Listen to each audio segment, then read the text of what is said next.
Partia Socialiste përmbush parashikimet e sondazheve dhe do të qeverisë vetme për 4 vitet e ardhshme pa nevojën për një koalicion. Kështu shkruan agjencia prestigjioze amerikane e lajmeve Associated Press, që i referohet në këtë artikull exit pollit të suksesshëm të IPR Marketing në bashkëpunim me Ora News, që edhe një herë tjetër sollën për publikun shqiptar një parashikim të saktë të rezultatit të zgjedhjeve që me mbylljen e procesit të votimit, duke qëndruar kështu në pararojë si asnjë media tjetër. Partia Socialiste siguron kështu një mandat të dytë në zgjedhjet e përgjithshme për cilë Associated Press, duke fituar një shumicë të ndenjseve në parlament, në një kohë kur edhe pak kutina ndajnë nga rezultati përfundimtar. Zgjedhjet sipas agjencisë amerikane u panë si një pikë kryesore referimi për dëshirën e Shqipërisë për nisjen e negociatave të antarësimit me Bashkimin Evropian. Me rreth 48% të votave, Partia Socialiste do të mbajë 74 vende në parlamentin me 140 ndenjse, ndërkohë që demokratët e Lulzim Bashës do të mjaftohen me 43 vendet e marra nga 29% e votave të grumbulluara.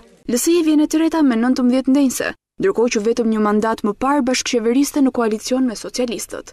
Associated Press përcjell se pjesëmarrja në këto zgjedhje parlamentare ka qëndruar në nivelin 46.6%, 7 pikë më poshtë se pjesëmarrja e vitit 2013. Vëzhguesit ndërkombëtar që monitoruan votimin përshëndetën fushatën përgjithsisht të qetë dhe votimin, por gjithashtu vu në duke luftën e vazhdueshme politike, që ndikon negativisht në demokracinë e vendit. Associated Press citon ambasadën amerikane që vlerëson se incidentet nuk ishin aq të përhapura sa për të ndryshuar rezultatin e zgjedhjeve. Nuk mungojnë as komentet e komisionerit të zgjerimit të Bashkimit Evropian Johannes Hahn dhe shefes së politikës së jashtme të Unionit Federica Mogherini, të cilët kanë nxitur kabinetin e ri të vijojë me procesin e reformave.